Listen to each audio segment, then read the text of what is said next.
Buenas tardes, señoras y señores. Tengan ustedes, eh, sean bienvenidos a esta segunda charla en nuestro ciclo de conversatorios denominado El Café de las Ideas. Esta es una actividad organizada por la Dirección de Investigación y Posgrado y la Dirección de Comunicaciones de la Universidad de Concagua. ¿Ya? Primero que nada, quisiéramos agradecer a todos quienes nos acompañan a través de esta transmisión por la plataforma Zoom. ¿Ya?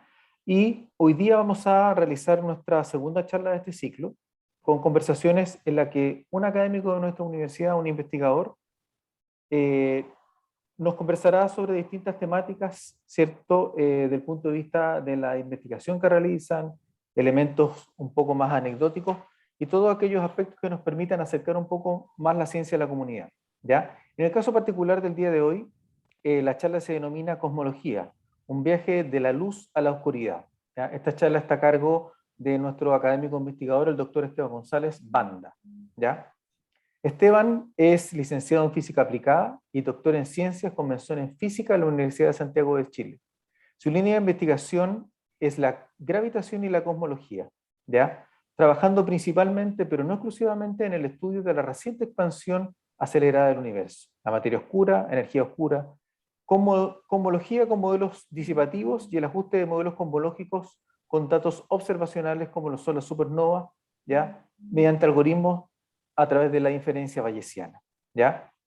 Todos quienes tengan dudas o consultas, los invitamos a dejar a través del chat ya de nuestra plataforma para que al final de la charla esta pueda ser contestada por nuestro investigador para poder cumplir con las dudas que ustedes puedan tener, ¿ya? Entonces, le doy la bienvenida a Esteban, ya muchas gracias Muchas por gracias. compartir esta nueva experiencia y de conversación sobre la investigación. A ver si nos puedes profundizar aún más sobre esta ciencia, ¿cierto? Sobre esta ciencia de la cosmología. ¿Ya? Muchas gracias, Esteban. Muchas gracias, Rodrigo, por la presentación. Debo decir de que esta era una charla que tenía ganas de dar. ¿Ya? Tenía ganas de dar esta charla, así que esta es la primera oportunidad y espero que sea un poquito ejemplificadora y para mí va a ser bastante entretenido hacer esta charla en particular. Entonces, comencemos. ¿Cuáles son los orígenes de la cosmología? Y para hablar un poquito sobre los orígenes de la cosmología, hay que entender qué es la cosmología. A mí generalmente cuando me preguntan qué es la cosmología, yo siempre respondo, es el estudio del universo a grande escala. Pero al hablar sobre el estudio del universo a grande escala, estamos dando una definición un tanto moderna de la cosmología, ¿ya? Porque la cosmología no se remonta a los años recientes, ¿ya? Me explico. Antes de entender mejor la cosmología en un concepto más global, lo mejor es que nos dirijamos al origen etimológico de la palabra cosmología, ¿ya? Por ejemplo, está compuesta por la palabra cosmos, que proviene del griego que significa orden, y logía, que es también una palabra que viene del griego que significa tratado o estudio. Así, en su origen etimológico, cosmología es la rama del conocimiento que estudia el universo en su conjunto, ¿ya? Entonces, si uno habla, ¿cuáles son los orígenes de la cosmología? A mí esto es una visión personal y que igual muchos cosmólogos comparten, es que podemos ligar el origen de la cosmología a los primeros intentos de la humanidad por entender el firmamento, ¿ya? Por algo, al cosmos lo llamamos orden, ¿ya? Tenemos que entender que nuestros antepasados prehistóricos, por intentar entender la naturaleza, ellos asimilaban estos fenómenos de la naturaleza a los dioses, ¿ya? Y para ellos los dioses se encontraban en el firmamento, en el cielo. Y ellos veían que cada vez que veían el cielo veían algo perfecto, un orden. Y cada vez que había alguna perturbación de ese orden, ellos pensaban que eran sus dioses los que les estaban dando alguna señal. Entonces era súper común para estos antiguos estudiar el universo porque al mirar al cielo lo que estaban haciendo de alguna forma era comunicarse con sus dioses, ¿ya? Uno podría decir, a ver, entonces, ¿qué diferencia, por ejemplo, desde ese punto de vista la cosmología, la astrofísica o la astronomía? Ya, porque la astronomía, si la cosmología a grande escala, ¿por qué yo puedo decir en ese entonces, ya, en la antigüedad, que ellos estudiaban el universo a grande escala? Porque hay que entender que el universo como lo entendemos hoy en día ha cambiado durante los años. Para ellos el universo era el sistema solar, no había más. Hace 500 años el Sol era el centro de este universo, ¿ya? Hace 100 años el universo era la Vía Láctea, ¿ya? Hoy en día sabemos que la Vía Láctea es un punto dentro de cúmulos de galaxias, y cúmulos de galaxias tenemos millones. Entonces, el universo como lo entendemos hoy en día ha ido evolucionando, ¿ya? Como nosotros entendemos el universo. Entonces, para hablar de cosmología como nosotros la vemos hoy en día, que de hecho por ahí en la literatura algunos la llaman la cosmología matemática, hay que tratar de ver cuándo nosotros hacemos el paso de una cosmología que es simplemente observar el cosmos, el orden, ¿ya? Y cuando yo ya puedo estudiarlo y poder descifrar su evolución, o sea, cuándo inició, dónde estamos y hacia dónde vamos. ¿Ya? Y eso nace con lo que es la cosmología matemática. ¿Y cuándo nace la cosmología matemática? Cuando ya podemos empieza a aparecer esta semilla de la primera cosmología matemática, bueno, tienen que pasar muchos años, ¿ya? Y así es como vamos hacia la luz del entendimiento. En particular, tenemos que ir al 5 de julio de 1687, cuando Sir Isaac Newton publica su libro Filosofía, Principios Matemáticos de la Filosofía Natural. ¿Ya? Básicamente, en ese libro, Newton postula una de las tantas leyes que son bastante conocidas. Por ejemplo, conocemos las tres leyes de Newton, pero también ahí postuló lo que es la ley de gravitación universal. Entonces, básicamente lo que dice Newton en esta ley de gravitación universal dice que dos cuerpos celestes sienten una fuerza de atracción gravitacional que depende de las masas de cada uno de los cuerpos, ¿ya? Depende de una constante que es como que se conoce como la constante de gravitación universal, y que esa fuerza decae con el inverso del cuadrado de la distancia a la cual se separan esos cuerpos. ¿Qué quiere decir esto? Que entre más estén alejados dos planetas, por ejemplo, que se están atrayendo gravitacionalmente mutuamente, entre más lejos estén, más débil es la fuerza gravitacional. ¿Ya? De hecho, en particular, hoy en día sabemos que de las cuatro fuerzas fundamentales que hay en el universo, fuerza nuclear fuerte, débil, electromagnética y fuerza gravitatoria, la fuerza de gravitación es la más débil de todas. ¿Ya? Aquí nosotros ya podemos hablar de interacción gravitacional entre dos cuerpos. Ahora la pregunta, ¿eso nos permite poder estudiar la evolución del universo completo? Lamentablemente no. ¿Por qué? Porque si bien es posible resolver la interacción gravitacional entre dos cuerpos, por ejemplo, un sistema Tierra-Sol, Tierra-Luna, ¿ya? Todo se complica cuando intentamos considerar más cuerpos. Entonces, entre más objetos nosotros pongamos la ecuación de Newton, más complicada se vuelve a resolver y por ende intentar resolver el universo con todas sus componentes es prácticamente imposible. El otro problema que tiene esta ley es que tiene pequeñas fallas. Por ejemplo, que no es capaz de explicar el movimiento de precesión de Mercurio. ¿Qué es el movimiento de precesión de Mercurio? Resulta que los planetas, según las leyes de Kepler, y bueno, y que se puede deducir de hecho de la ley de gravitación universal de Newton, los planetas se mueven en órbita elíptica. Por ejemplo, la Tierra se mueve en torno al Sol en una órbita elíptica, donde el Sol se encuentra en uno de sus focos. ¿Qué pasa? Que Mercurio, su órbita va girando en el tiempo. Y similar a lo que pasa con un trompo. Cuando yo tiro un trompo, el trompo va girando y a la vez precesa, se mueve en torno a su eje. ¿Ya? La órbita de Mercurio le sucede exactamente lo mismo. Y no es posible de explicar ese movimiento de precesión, ese movimiento que tiene la órbita de Mercurio con la ley de gravitación universal de Newton. ¿Ya? ¿Significa que está mala? Que es una buena pregunta, porque si me permite explicar muchas cosas, pero no es en específico ese movimiento, ¿qué es lo que está pasando? ¿Está mala? ¿Hay algo que considerar? Y por último, dentro de todos los problemas que tienen es que, por ejemplo, esta fuerza jamás es capaz de explicar cómo sienten la fuerza gravitacional si jamás se tocan. ¿Ya? Nosotros de nuestro día a día tenemos una idea intuitiva de lo que es una fuerza.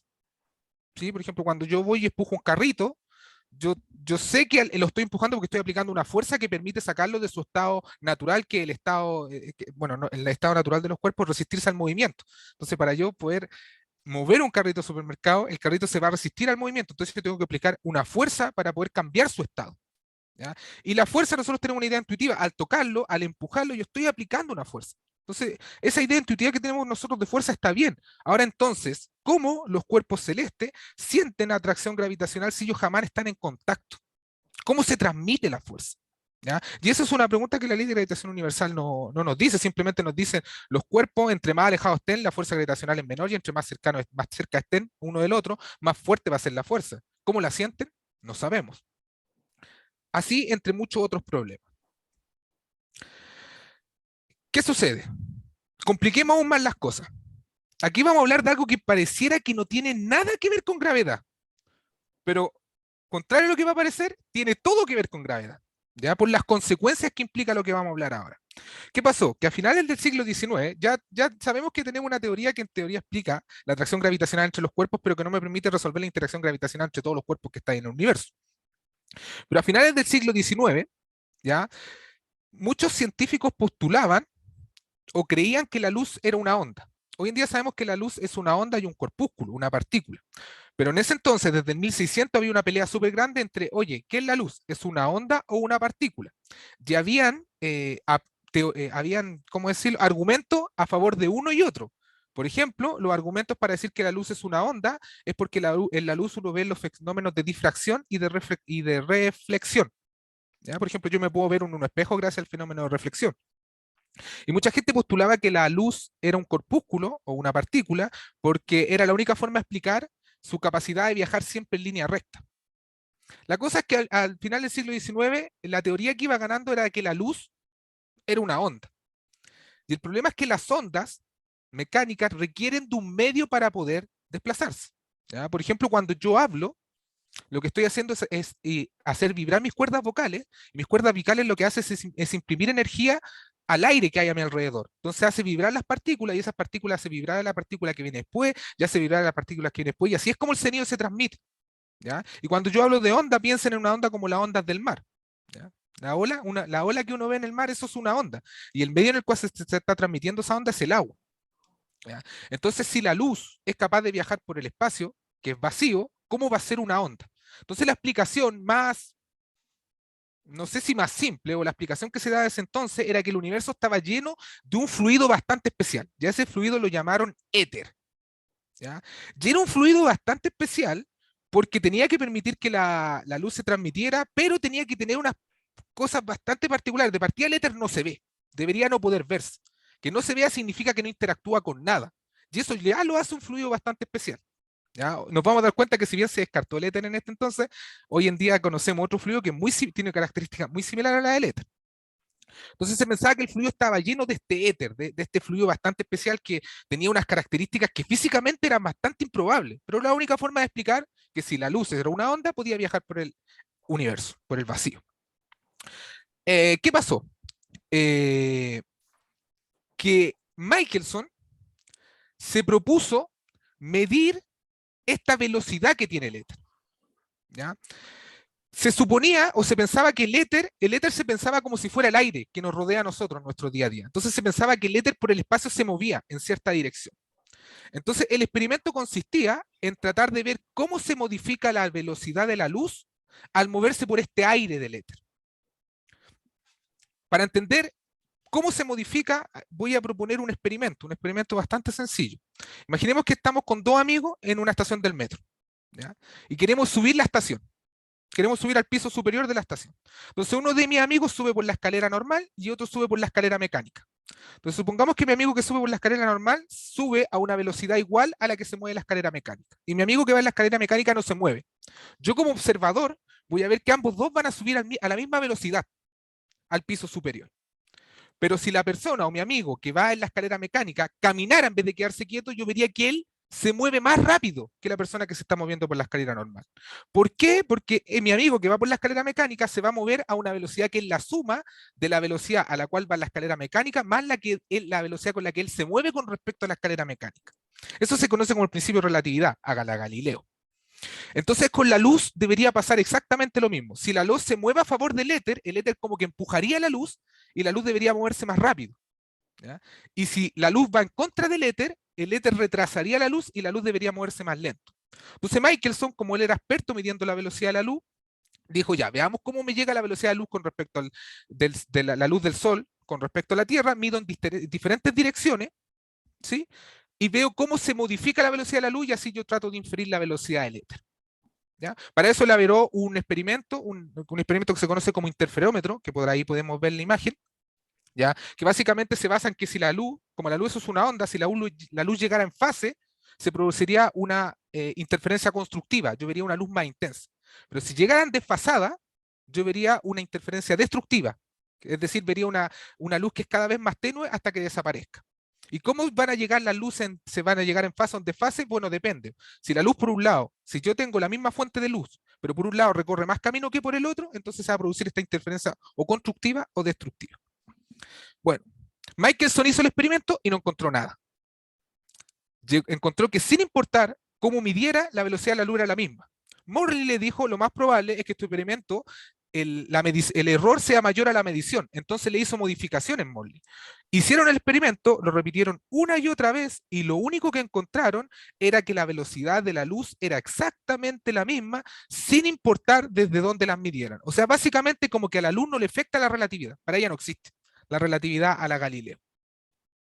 Entonces, el experimento Morley permitió establecer dos cosas. Uno, no existe el éter y además la velocidad de la luz pareciera que fuera constante sin importar el sistema de referencia que yo use para medir. ¿Qué pasó? Que la solución a ese problema fue establecer un límite de velocidad cósmico, ¿ya? Y eso lo postuló en 1905 Albert Einstein en su famosa teoría de la relatividad espacial, que consta de dos postulados. Einstein dijo, miren, las leyes de la física son las mismas en todos los sistemas de referencia inercial. ¿Qué es un sistema de referencia? Yo mirando a mis amigos subir la escalera. Eso es un sistema de referencia. ¿Y a qué me refiero con inercial? A que ese sistema de referencia se tiene que mover o con velocidad constante o tiene que estar en reposo. Y la segunda ley perdón, el segundo postulado establece que la velocidad de la luz es una constante universal que es independiente del movimiento de la fuente. ¿Qué quiere decir esto? Que si yo estoy quieto y disparo un láser, por ejemplo, y yo mido la velocidad a la cual sale la luz disparada del láser, yo voy a ver que su velocidad va a ser igual a la velocidad de la luz, 299.000, 299, 300.000 metros sobre segundo, aproximadamente. Pero si yo me muevo a una velocidad muy cercana a la velocidad de la luz y disparo un láser, voy a ver que la velocidad de la luz sale exactamente a esa velocidad, no a la suma de mi velocidad más la velocidad de la luz, sino que siempre, sin importar cómo se mueva el observador, la velocidad de la luz es la misma, es constante, no cambia. No existe para ella ese principio de relatividad. Y uno podría decir, ya, ¿y qué tiene eso de... ¿Qué implicaciones puede tener eso desde el punto de vista físico? Que la luz se tenga que mover siempre a la misma velocidad. Bueno, una implicación de ella es la que se conoce como la paradoja de los gemelos. Resulta que con simplemente estos dos postulados se dieron cuenta que el tiempo como nosotros lo concebimos, ya no es absoluto, sino que ahora es relativo. Hasta antes de Einstein, cuando nosotros hablamos de mecánica a la Newton, el tiempo que medía yo y el tiempo que medía una persona que esté haciendo un experimento a 2000 kilómetros y el tiempo que medía una persona que se mueve en un avión a velocidad constante era el mismo para todas las personas.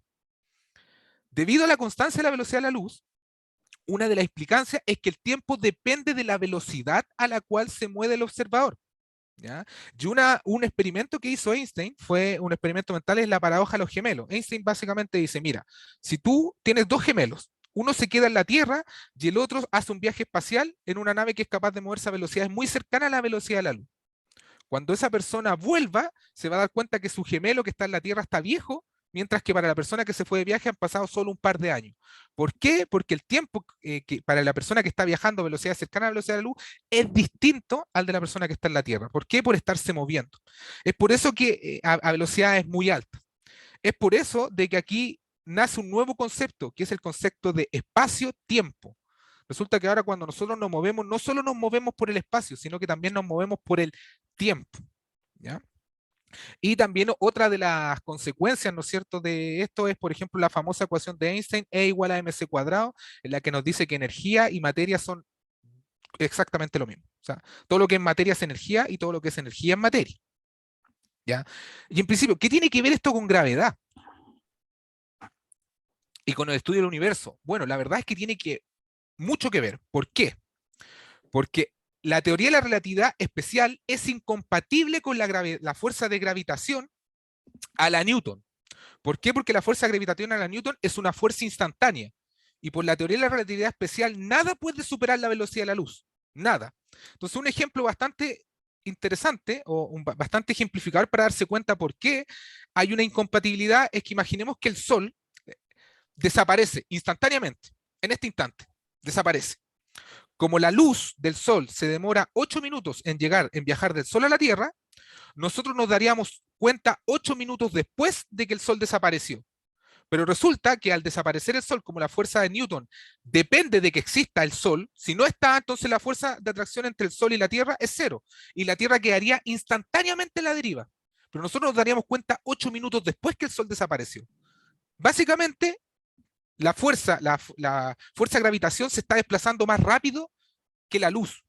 Y eso, por los postulados de la relatividad especial, no puede ser. Entonces, la gravedad de Newton es incompatible con la relatividad de Einstein.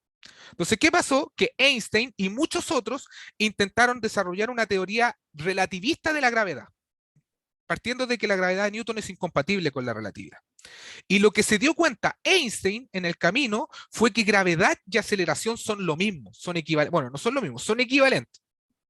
Me explico. ¿Cómo se dio cuenta de esto Einstein? Einstein también es un experimento. Einstein era muy buen físico y hacía puros experimentos mentales para explicar lo que las teorías que a él se le ocurrían. Entonces, Einstein lo que hizo fue lo siguiente. Dijo, imagínate que tú está una persona en un ascensor en la Tierra. Esa persona va a sentir una fuerza de atracción gravitatoria que se manifiesta como una aceleración. Y esa aceleración es igual a 9.8 metros sobre segundo al cuadrado, aproximadamente, en la Tierra.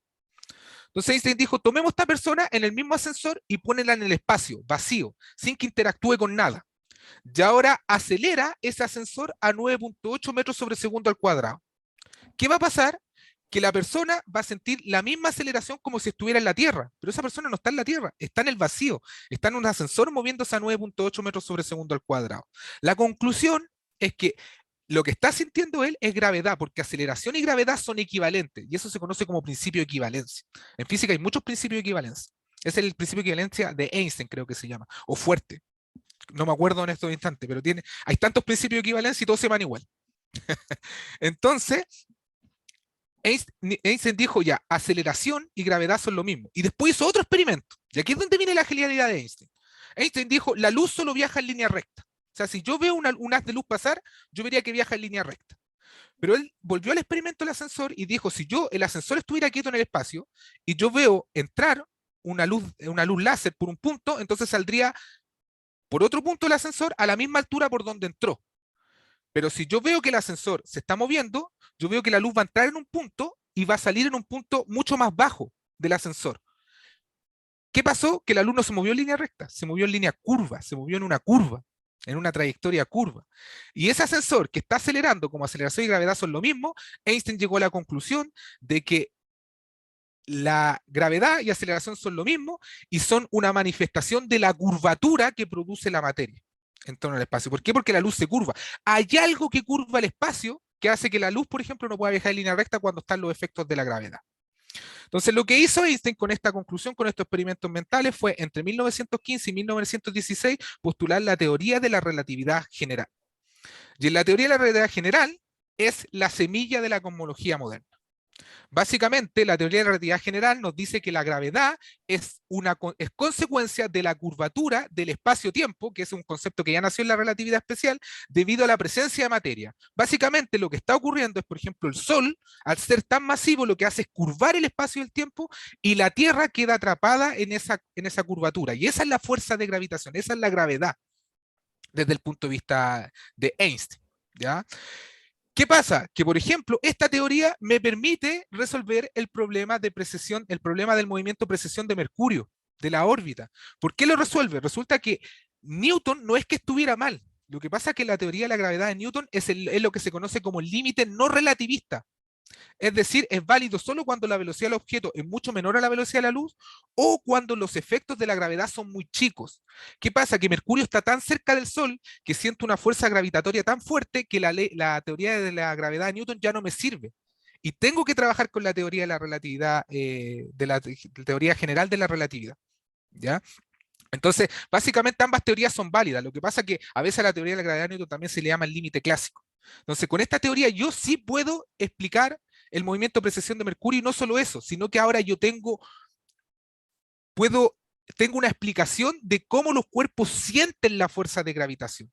¿Ya? De hecho, hay un experimento muy bueno que siempre hacen, que ponen como una malla elástica y ponen una masa bien grande, y la masa, ¿qué hace? Hunde la malla elástica. Y si yo tiro una pelota, me doy cuenta que la pelota empieza a girar alrededor de esta pelota que curva esta malla elástica. ¿Ya? Obviamente la pelota en algún punto se detiene y deja girar porque hay fricción, cosa que no hay en el espacio.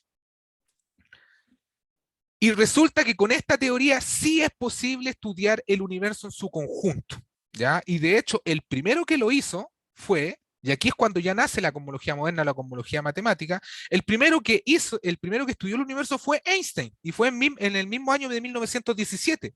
Einstein lo que hizo, dijo, mira, voy a asumir que el universo es esférico, ¿ya? Y voy a asumir que la materia se encuentra uniformemente distribuida en el espacio, ¿ya? El concepto de decir que la materia se encuentra uniformemente distribuida en el espacio, en ese entonces era algo súper sin argumentos. Hoy en día tenemos argumentos para decir esto. Cuando hablo de uniformidad significa que, por ejemplo, que no importa dónde yo vea, yo debería ver aproximadamente lo mismo, más o menos lo mismo. Entonces lo que hizo Einstein fue resolvió las ecuaciones de su modelo del universo, asumiendo estas características, y para su sorpresa, Einstein encontró que el universo en su conjunto podía evolucionar. Einstein encontró que el universo era dinámico, o se podía expandir o se podía contraer. ¿Ya? Pero para Einstein eso no tenía sentido, porque Einstein decía, oye, yo salgo, miro el cielo y veo un universo, y cuando me entro y salgo al día siguiente, sigo viendo el mismo universo. Para mí el universo es estático. Entonces, para Einstein eso era inconcebible, y para muchos físicos de la época eso era inconcebible. Entonces Einstein lo que se dio cuenta era que sus ecuaciones podían ingresar una constante, que él la llamó lambda. Y esa constante producía, lo que pasa es que, ¿por qué el universo era dinámico? Lo que pasa es que la materia se atrae gravitacionalmente. Entonces, lo que pasa es que el universo va a tender a colapsar, va a tener algo que se conoce como Big Crunch. Entonces, Einstein, al introducir esta constante, le dio un valor específico para que esa constante generara una especie de fuerza repulsiva, ¿ya? Lo cual es bastante poco físico porque lo hizo solo porque sí, o sea, sin ningún argumento, bueno, salvo que quería un universo estático. Genera una fuerza repulsiva que contrarresta la fuerza gravitacional de la materia y genera un universo estático. ¿Sí? Einstein quedó feliz con eso hasta que en 1922 y 1904 Alexander Friedman, como buen matemático, dijo ya, a mí no me interesa que la constante cosmológica tenga un valor, la constante cosmológica es parte de las ecuaciones de la relatividad general, yo las voy a resolver como a mí se me antoje, y Friedman encontró que la solución de un universo que fuera dinámico es la más común de todas, y que el universo estático de Einstein es inestable. O sea, básicamente hasta aquí sabemos, ya podemos estudiar el universo en su conjunto, pero, pero, nos estamos encontrando la sorpresa que el universo es dinámico. ¿Ya? O sea que puede expandirse, puede contraerse. Lo natural es que se contraiga, porque insisto, porque como está lleno de materia y la materia se atrae gravitacionalmente, lo normal es pensar que el universo se va a atraer y va a llegar a un punto en que va a colapsar en algo que se conoce como Big Crunch. Eso hasta que llegó la metedura de pata de Einstein, que esto es interesante porque Einstein jamás dijo que fue su mayor metedura de pata, ¿ya? Pero, ¿cuál es la metedura de pata de Einstein? Lo que pasa es que en 1929 Edwin Hubble publicó la que por mucho tiempo se conoció como la ley de Hubble, la cual menciona que el corrimiento al rojo de una galaxia es proporcional a la distancia a la que se encuentra el observador. Para tratar de explicar esto, ¿qué es el corrimiento al rojo? El corrimiento al rojo es, suponiendo que la luz es una onda, y que lo es una onda y una partícula, hoy en día sabemos eso, pero en base a que la luz es una onda, al igual que en el sonido, la luz se produce un efecto que se conoce como el efecto Doppler, ¿ya? Y la forma más simple de explicarlo es de la siguiente forma. Imaginemos que hay una persona a una distancia más o menos prudente de mí, yo le empiezo a tirar pelotas cada un segundo. ¿Ya? Entonces él va a recibir las pelotas que yo le estoy tirando cada un segundo. En intervalos de cada un segundo él va a ir recibiendo pelotas, pelotas, pelotas. Pero ¿qué pasa si yo le empiezo a tirar las pelotas y me empiezo a acercar a él? Esa persona, yo le voy a seguir tirando las pelotas cada un segundo, pero como yo me estoy moviendo, la distancia que tiene que recorrer la pelota es menor, él va a empezar a recibir las pelotas en mucho menor tiempo, ¿ya? Pero si yo hago lo contrario, me empiezo a alejar, yo le voy a seguir tirando las pelotas cada un segundo, pero como las pelotas cada vez tienen que recorrer mayor distancia, él va a ver que la distancia que hay entre una pelota y otra va a ser mayor a un segundo, ¿ya? Esa es una forma de explicar el efecto Doppler, lo que ocurre, cómo el movimiento afecta a la onda. Y desde el punto de vista de la luz, pasa que cuando yo me acerco, cuando la luz se acerca, cuando el emisor de la luz se acerca al observador, yo veo un corrimiento al azul. O sea, veo que la luz se vuelve más azul, más energética. Y cuando el observador, y cuando la fuente de luz se aleja del observador, yo veo una luz más roja, un corrimiento al rojo. Entonces, ¿qué pasa? Que la ley de Hubble lo que dice es que entre mayor sea el corrimiento al rojo de la galaxia, es decir, cuando más aparentemente más rápido se alejan de mí, mayor es la distancia a la que están de mí. O al revés, entre más lejos estén las galaxias de mí, mayor es su corrimiento al rojo con respecto a mí. O sea, yo estoy viendo que entre las galaxias estén más lejos, como que ellas más rápido se alejan de mí. ¿Ya? Eso es la primera prueba de que el universo se está expandiendo. ¿Ya? De hecho, Hubble encontró que las galaxias locales, las más cercanas, tienen un corrimiento al azul, se acercan a nosotros como al observador que está aquí en la Tierra, pero son las más lejanas las que se alejan, y entre más lejos estén, más se alejan. ¿Ya? Entonces, porque aquí hay mucha gente que dice que Einstein dijo, oye, la constante cosmológica es la mayor metedura de pata de mi vida, porque claro, Einstein intentó que el universo fuera estático cuando la verdad era que no, pero en verdad Einstein nunca dijo eso de la metedura de pata.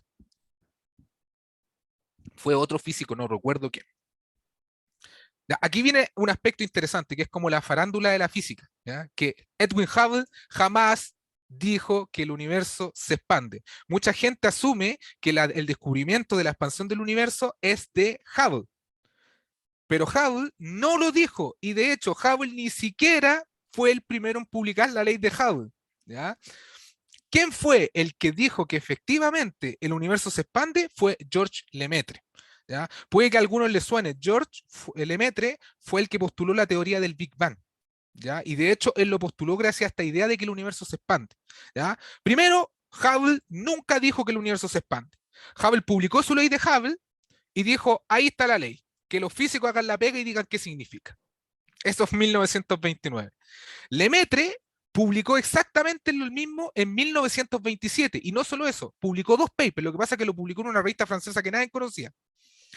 En uno de los papers publicó la ley de Hubble, ¿ya? Que aquí hay otro aspecto interesante. Hubble, la medición de las distancias eran de él, pero los corrimientos al rojo eran de Besto-Slipher, y jamás dijo que eran de Besto-Slipher, ¿ya? Pero Lemaitre sí en su paper dijo, yo tomé las mediciones de distancia de Hubble y las mediciones de corrimiento al rojo de Besto-Slipher. Ahora, no hay que desmerecer a Hubble. Medir distancia en astronomía es dificilísimo, ¿ya? Entonces, Lemaitre en 1927 ya había postulado la ley de Hubble, y en un paper posterior, él fue el que dijo, oye, el universo se expande. ¿Por qué? Porque Lemaitre llegó a la siguiente conclusión.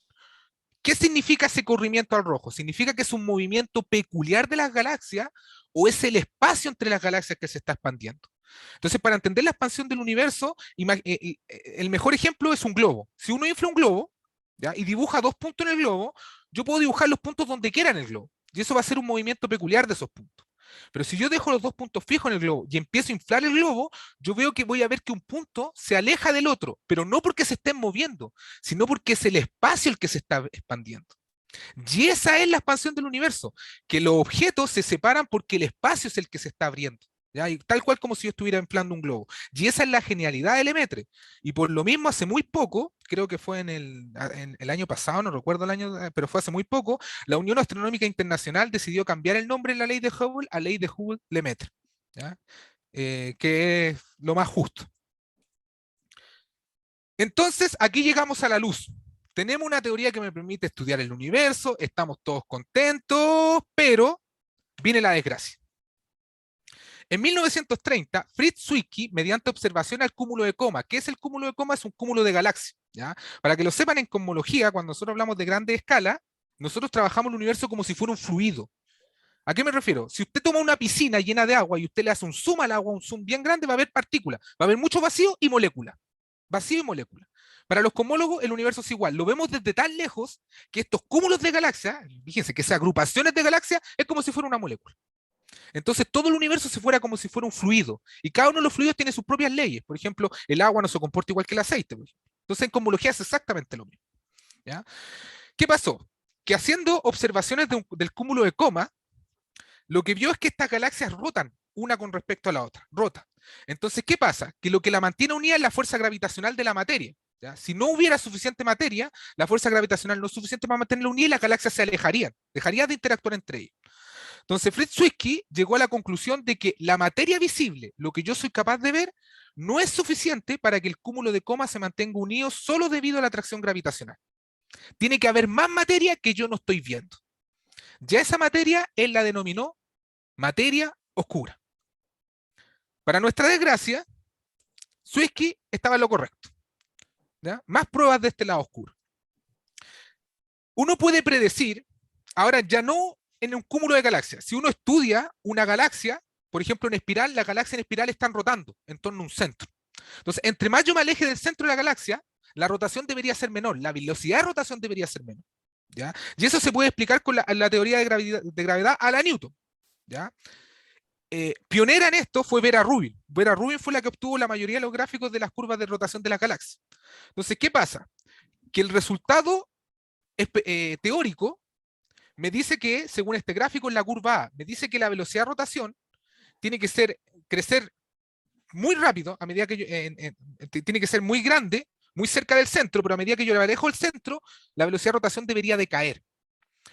Pero observacionalmente lo que encontraron era que la velocidad de rotación a medida que yo me alejo del centro de la galaxia no disminuye, sino que se mantiene.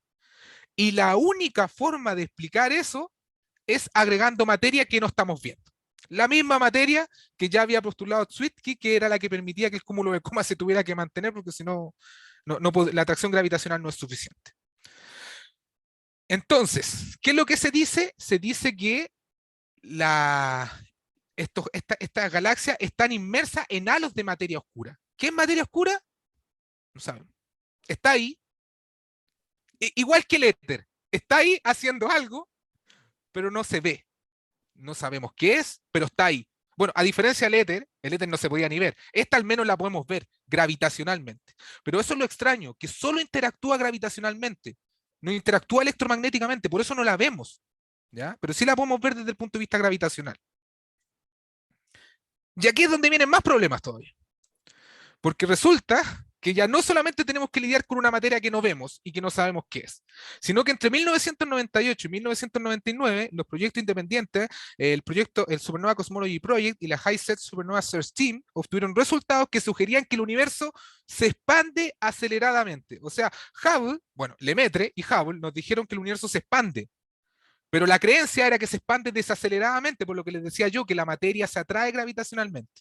Bueno, resulta que ahora, con mediciones de supernovas tipo 1A, que la supernova es la muerte final de una estrella, nosotros hemos llegado a la conclusión de que el universo se está expandiendo, pero aceleradamente, es decir, cada vez el universo se expande y más rápido, y más rápido, y más rápido. ¿Ya? Existe una forma de explicar la expansión del universo, y es agregar un fluido que no tengo idea qué es, que no puedo ver, pero que sé que está ahí interactuando gravitacionalmente y expandiendo este universo, así que no encontraron nada mejor que ponerle energía oscura. Ya que estamos con la materia oscura, pongámosle energía oscura. ¿Ya? Y existen muchas formas de explicar la energía oscura. Y la más simple es, adivinen, la constante cosmológica de Einstein. ¿Ya? La constante que introdujo Einstein para mantener un universo estático, resulta que uno la puede usar para producir esta expansión acelerada del universo. Y es la forma más simple de lo que se conoce como energía oscura. Ahora, en el modelo de energía oscura existen muchos. ¿Ya? Están los phantom, quintom, quintesencia. ¿Ya? Pero la más aceptada hoy en día es la constante cosmológica. ¿Qué es? No sabemos, está agregada a mano, pero permite explicar muy bien la expansión del universo. ¿Ya? Esa sería como la historia del universo. ¿Ya? Y así fue como Lemaitre cómo entendió el Big Bang, que ojo, Big Bang no es una explosión, no. Cuando uno se refiere a Big Bang como explosión, eso fue una ironía que hizo un físico para burlarse de la teoría del Big Bang. Lemaitre lo que pensó es que si el universo se expande, se está expandiendo, entonces yo debería ver todo lo contrario hacia atrás. Si se expande hacia el futuro, yo hacia el pasado debería haber contracción. Entonces eso significa que toda la materia debería concentrarse en un punto inicial, en donde todo se creó. Y a él lo llamó Big Bang, ¿ya? Que vendría a ser como la historia. Entonces tenemos Big Bang, ¿no es cierto? El universo tenemos lo que es inflación, la era de dominio de la radiación, era de dominio de materia, donde el universo se expande de a poquito hasta que llega un punto en que empieza a dominar la energía oscura. Y ahí es cuando el universo se empieza a expandir. Que ojo, que eso es súper importante, la expansión del universo es reciente. ¿Ya? Ahora, reciente en términos cósmicos, obviamente. Ya el universo tiene 13.000 giga-years, giga-años. ¿Ya? O sea, 10 elevado a 9 años. 13.000 10 elevado a 9 años. Esa es la edad del universo. ¿Ya? Pero cuando nosotros hablamos de reciente expansión acelerada del universo, estamos hablando cuando el universo tenía la mitad de su tamaño, aproximadamente. Ahí el universo se empezó a expandir.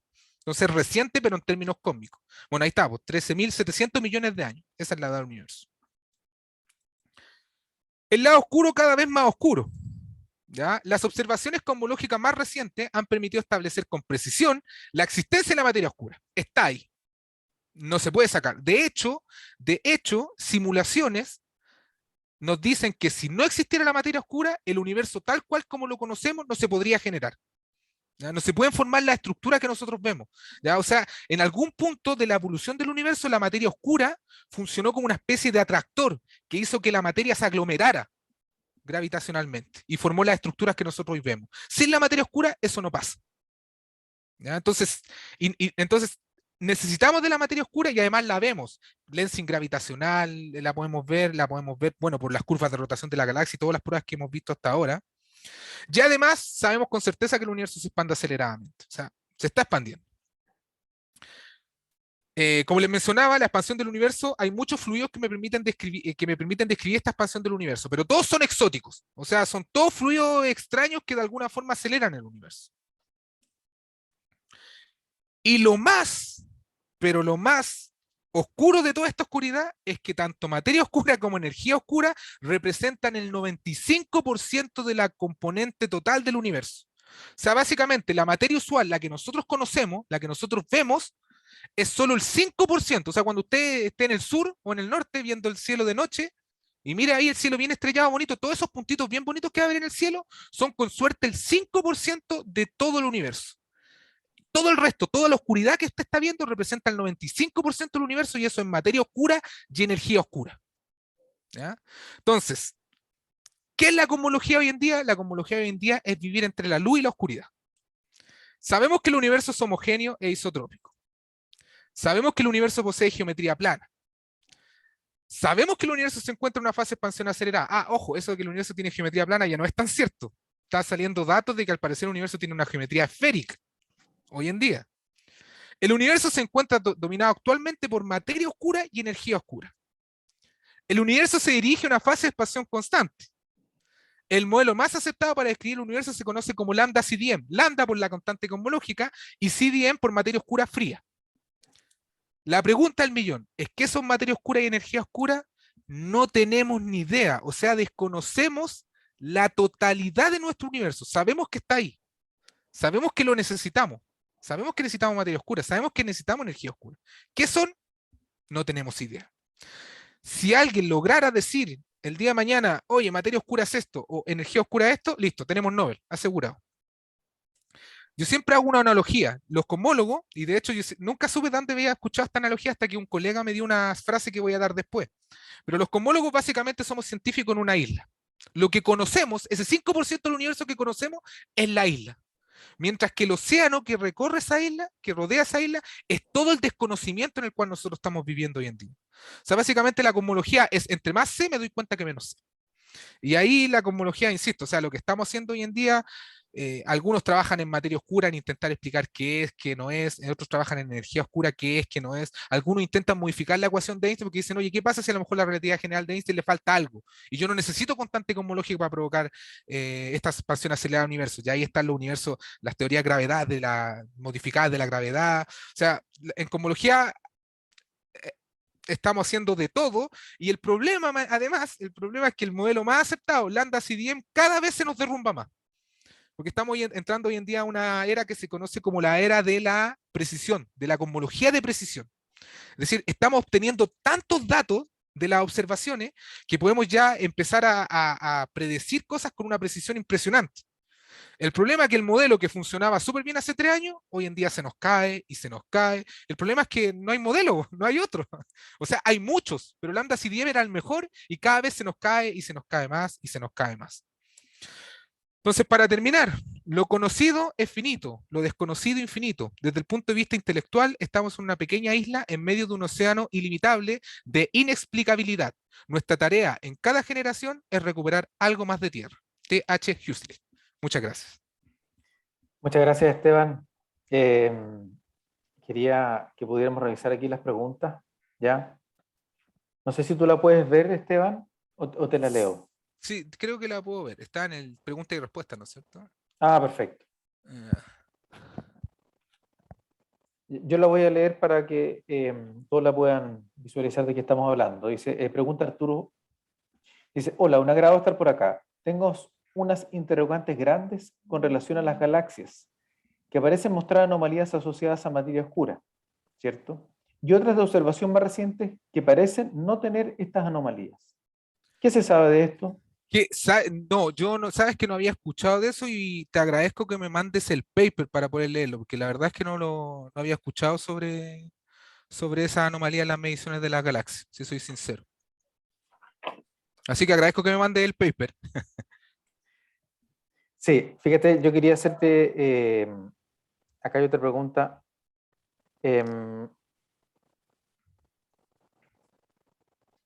Dice, ¿el Sol qué rol cumple en esta expansión del universo? No, el Sol ninguna. Cuando se habla de la expansión del universo, hay que entender lo que es a grandes escalas. ¿A qué me refiero a grandes escalas? Que básicamente todo lo que nos rodea, las galaxias más cercanas, por ejemplo, no sé, la más cercana, no me acuerdo cuál es el nombre, pero por ejemplo, todas las galaxias que están más cerca de nosotros, esas se están acercando hacia nosotros, ¿ya? ¿Cuáles son las que están, la expansión del universo, dónde se ve? En las galaxias más lejanas. Y de hecho la ley de Hubble nos dice que entre más lejos está la galaxia, más rápido parece alejarse de nosotros. ¿Ya? Entonces, cuando entendamos la expansión del universo, es a grande escala. Por ejemplo, no significa, por ejemplo, que el Sol se está alejando de la Tierra. ¿Ya? A esta escala, no, la expansión del universo no se ve, o no se siente, no se percibe, no se mide. ¿Ya? La expansión del universo se mide a escalas mucho más grandes. Mucho más grandes. ¿Ya? Por ejemplo, con la materia oscura es lo mismo. Mucha gente podría decir, oye, ¿ya hay materia oscura en nuestro sistema solar, por ejemplo? No. ¿Ya? ¿Han intentado ver si se detecta en nuestro sistema solar? No. Pero en la galaxia sí la hay, en la Vía Láctea hay. Pero no se puede, como que localmente, y eso es lo interesante que tiene la materia oscura y la energía oscura, que localmente como que no se pueden detectar, son todas ya a escala que van mucho más allá de lo que nosotros podemos medir. O sea, Oye, podemos medir, Esteban, pero tocar tangiblemente. el, cuando nosotros pensamos, ¿cierto?, en esta dinámica del 95%, lo cual nos indica, ¿cierto?, que en general, cuando pensamos en el cosmos es de una baja densidad, digamos. Hay más espacio que cualquier otra cosa. Y si vemos la analogía a nivel atómico, ¿cierto?, uno podría visualizar exactamente lo mismo, que la estructura de la materia, digamos, es más espacio que nada, digamos. Sí. Eh, ¿Qué opinas tú respecto a las pistas que pudieran existir en términos de esta teoría unificada, ¿cierto? La gravitación cuántica, ¿cuánto podría aportar finalmente a poder tener ciertas aproximaciones en términos de conocer un poco más de la materia oscura? Mira, desde el punto de vista cuántico, la respuesta que nos podría dar el aspecto cuántico de la gravedad viene más asociada al origen del universo. ¿Ya? Más asociado al Big Bang. ¿Por qué? Porque lo que pasa es que si el universo hacia atrás se va comprimiendo, ¿no es cierto? Y si llegara a comprimir en un punto, tal cual como lo decía Lemaitre, el problema es que ahí la ley de gravedad ya deja de ser efectiva y yo necesito una teoría cuántica de la gravedad para describir el universo. Es por eso que uno dice que describe el universo después del tiempo de Planck, que es como 10 a la menos 40, 10 elevado a menos 47 segundos. De ahí en adelante yo puedo escribir el universo. De ahí para atrás no sé. Entonces, desde el punto de vista cuántico, la respuesta, la respuesta que me podría dar una teoría cuántica de la gravedad viene a qué pasa con ese universo inicial, ese punto inicial, si es que existió, cuál es su comportamiento, ¿ya? Porque de hecho, nosotros, insisto, nosotros entendemos desde el tiempo plan en adelante, hacia atrás no tenemos idea. ¿Ya? Y eso solamente lo podría, esa respuesta no las podría dar una teoría cuántica de la gravedad. Ahora, desde el punto de vista de entender materia oscura y energía oscura, ahí depende. Por ejemplo, en materia oscura se está proponiendo eh, partículas que están fuera del modelo estándar, ¿ya? Porque nosotros tenemos algo que se conoce como el modelo estándar de partículas.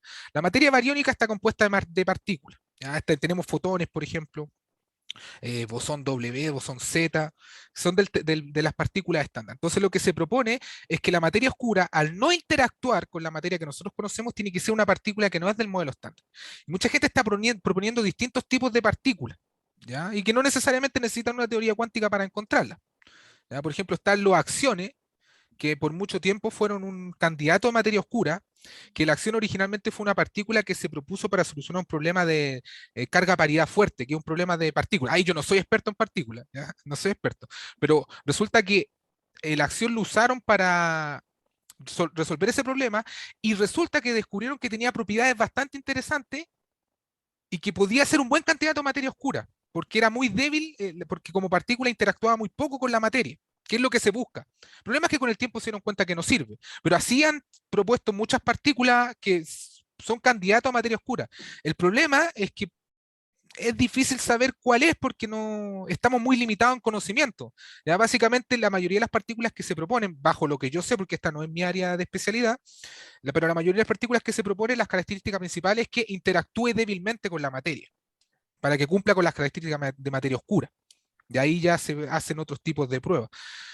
Y con respecto a la energía oscura ya es un problema mucho más complejo porque la solución en sí ni siquiera se entiende, porque básicamente cuando se descubrió que el universo se expande, lo que pasó con los tipos que se ganaron el Nobel, de hecho, por descubrir la expansión del universo, ellos lo que hicieron originalmente fue tomaron estas mediciones, pusieron un modelo, el lambda CDM, solo con materia, y ellos les dio que la densidad de materia era negativa, lo cual es una contradicción porque la densidad de materia tiene que ser positiva por construcción.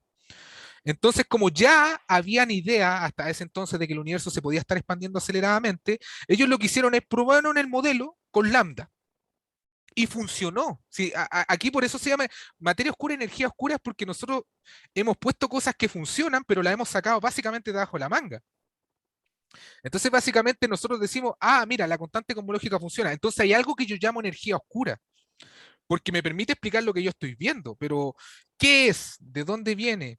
Eh, ¿Cómo se comporta? ¿No? Eso es lo que no sabemos. Simplemente nosotros probamos algo y funcionó. Y hemos probado distintos tipos de energía oscura y muchos funcionan. Ahora, ¿qué son? Muchos están sacados del bolsillo.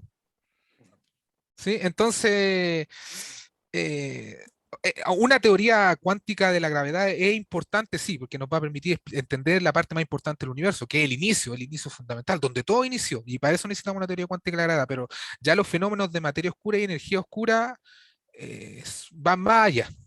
O sea, no digo que a lo mejor nos vayan a servir, ¿sí? Pero lo que pasa es que es por los conceptos, por cómo aparecen, es lo que más nos complica. Insisto, energía oscura es algo que no funcionó. Yo lo pongo y mira, y funciona. Y hay otras formas, de hecho, de hacer que el universo acelere. No solamente no tengo que poner un fluido, por ejemplo, yo trabajo con fluidos disipativos. ¿Ya? ¿Qué es la disipación? Si yo veo un fluido, por ejemplo, avanzar por un túnel, por un tubo, yo veo que el agua que está más cerca al tubo, o el líquido que está avanzando que está más cerca al tubo, como que avanza más lento que el que está en el centro. Eso es un fenómeno de disipación. Resulta que la disipación desde el punto de vista de la gravedad acelera. Y yo puedo obtener la expansión acelerada del universo. Entonces, ¿por qué no? A lo mejor la expansión acelerada del universo es simplemente disipación por la interacción entre los fluidos que componen el universo. Y que de hecho, por ejemplo, eso es lo que hago yo. Entonces, al final aquí hay un problema de entendimiento, que es lo que estamos viendo. Por eso que mucha otra gente también dice, oye, ¿y si Einstein está mal? O sea, no Einstein, la relatividad general de Einstein no es que esté mal, y si le falta algo, tal Claro. como pasó a la Newton. ¿Ya? Entonces, y ahí, bueno, como digo, al final todo esto, cada vez que se hable de materia oscura y energía oscura en los papers uno siempre va a leer, esto es un libro abierto. Es un capítulo que está en blanco y que se está escribiendo. Y la persona que algún día diga, oye, esto es la materia oscura y la energía oscura, se ganó el Nobel. No queda de otro. Qué bien, ¿eh? Eso es un incentivo para las nuevas generaciones eh, que tengan esos afán, digamos, o en la vocación, la búsqueda del conocimiento. Sí. Quiero agradecer a Esteban su participación, ya esta interesante charla que nos permitió tener una pequeña aproximación a lo que es la cosmología, a la historia, ya, y como siempre es interesante, en ciencia, digamos, deja más preguntas que respuestas, Sí. eso es lo bonito y lo interesante, ¿ya? Así que yo quiero agradecer la presencia de todos ustedes, ¿ya? Y los dejo invitados para nuestro próximo encuentro del Café de las Ideas el día 20 de enero, ¿ya? A la misma hora, a las 19 horas, donde va a estar nuestra académica investigadora, la doctora Karina Muñoz, ya con su charla La energía limpia y sostenibilidad, ¿ya? Muchas gracias y muy buenas tardes. Gracias.